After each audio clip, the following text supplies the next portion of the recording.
What's going on, everyone? I'm just out here in my garage with the KLX 300, and we are going to do a little before and after of the KLX. So you can see that lowering link. This won't be an install video because nobody wants to see that. That's just going to be depressing when you see a grown man strip out bolts and throw wrenches and yell and freak out. So it will not be that, but I will do a little sit on it. Let's kind of see how I fit and before and after with that. So you might be wondering, Chris, you're so massive. Why would you be putting a lowering link on your bike? Well, I'll tell you. Well, it's true that I am massive at 5'7". This isn't my bike. This is my wife's bike, and she's even shorter than me. But, you know, being a little more comfortable in the off-road, or also, this is street legal, so in traffic, in the road, any of that stuff, makes a big difference. So, why don't we sit on it and just see how we fit, and then get it installed and see the difference. All right. So, like I said, I'm 5'7", 29-inch inseam, probably closer to 28.5. And got my boots on. So I can ride this. I've rode this a bunch. Rode it from the dealer, rode it around. Majority of the miles on it so far. Breaking it in. Starting to get it broken. 140 miles now. But as you can see, I'm still tiptoeing, which to me isn't as big a deal because I have over here off camera, which I'll see if I can get a shot of that, my WR450, which is, it's got to be 3.5, 4 inches taller than this thing, and that is dual sported out as well. So, and that, I will say, a little uncomfortable in traffic. It is just so big. I think it's like 39-inch seat height. This, I think, is, let's see, 35, something like that. 35.2, I think, if I'm not looking right. All right, so why don't we get this thing thrown on here, and then we'll come back and take a look of how it is once I'm done. Try not to fall off the body. All right.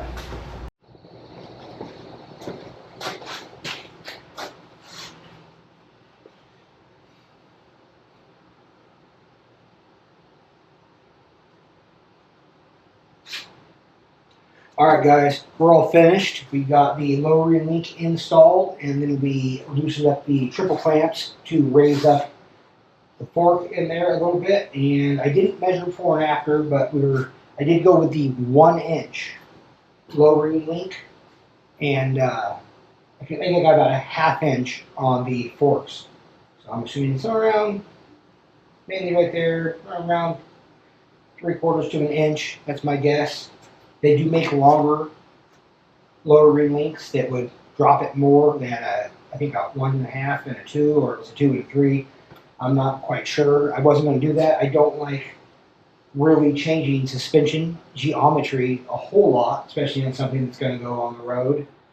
And it did soften it up quite a bit. So I guess I'll hop on it and we'll see how it looks.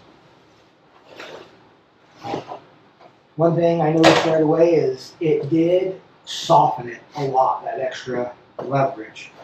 So, alright, get it, just keep it framed. So it is not so much that I'm like flat footing it. I still would have probably another inch before that would happen. But it is definitely much lower, which I think for my wife is going to be great. She already came out here once and sat on it. She is much happier with it.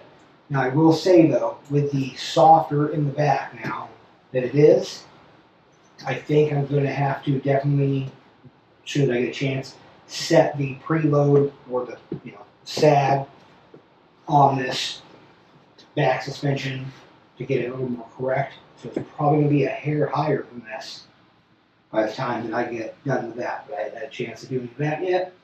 And one thing I was worried about was needing an aftermarket kickstand drop it, which it doesn't look like I need. So I'm pretty happy about that. Sorry, you guys are on my helmet, so forgive me for being a little odd with the camera angle here. But I just want to show you that's the triple clamp adjustment. And there we go with the link. I'm hoping you guys can see that because I cannot tell what I'm filming right now. Like I said, the kickstand angle, it's not bad. I think it's still plenty acceptable. And then there's my monster. That, yeah, that is very tall.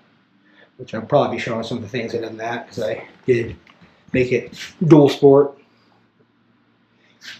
So I did get, you know, mounted a plate, got it registered, insured, all that. Turn signals on the hand guards, these little low mount ones. Mirrors, these are the Tusk mirrors. And I don't know. I don't think that I really care for those at all. I see the purpose for them because they technically are legal, but I tighten them up about as much as they can. And they are not tight. And you can't see anything, and they're buzzy. So I think I have some ideas for this. I might try to find some older dual sport perches that I can get everything connected with still. They have a mirror boss in them, so I can get some of those really nice adjustable adventure mirrors and stuff like that. And then maybe get one that has some switchgear built in it that's a little better. Plus, all right, let's get you set back in place. Sorry.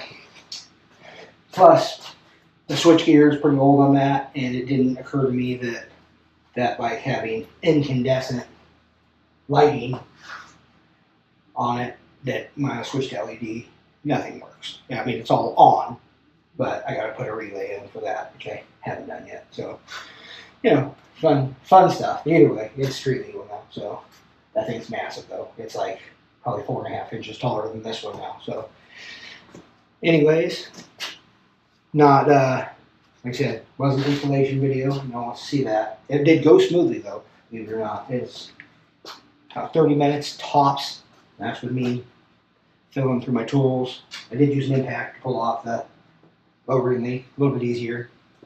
And obviously torque wrench put everything back, but yeah, no, it's good. I think it's going to be fun. I think it's going to be, we're getting a lot of adventures going now, which I'm really excited about. And anyways, I'll hopefully get some videos shot this weekend of some ride on some motorcycle. I'm not positive which one yet, but until then, if you have any questions, feel free to hit me up. I can maybe throw a link for the part if anyone's interested, or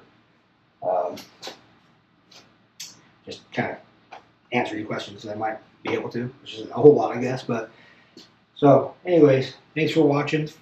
Ride safe.